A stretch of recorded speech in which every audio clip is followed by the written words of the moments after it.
When it comes to evicting tenants, every landlord must follow applicable state and local laws by providing proper notice to the tenant and following the procedures necessary for a legal eviction.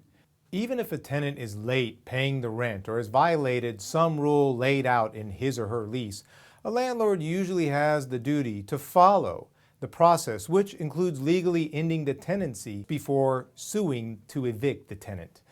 The first step for the landlord is to give the tenant written notice that, for example, the tenant has not paid the rent or has done something in violation of the lease agreement, like putting an old junk car in the front yard. The tenant then has the option to fix or cure the violation within a set amount of time before the landlord ends the tenancy, and then presumably sues for eviction. Some notices may not give the tenant the opportunity to fix a problem. Maybe the tenant has done something illegal or has continually violated the lease. In some states, the landlord has the right to end the tenancy without giving the tenant the option to fix a problem, but must still give the tenant notice.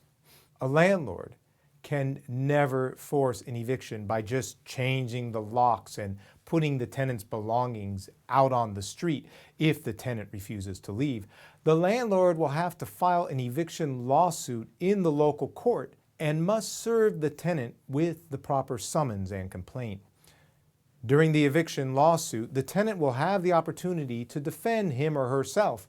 Perhaps the tenant didn't make that rent payment because he or she had to make necessary repairs to the property.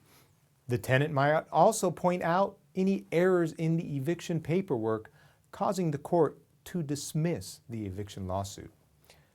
Until the landlord has jumped through all of these legal hoops, the tenant cannot legally be evicted. There's lots more information on this and 100 other legal topics on FreeAdvice.com, with additional videos, easy-to-understand lawyer-prepared articles and FAQs, the free advice forums, and the Ask a Lawyer service. Looking for an attorney? AttorneyPages.com is the place to start.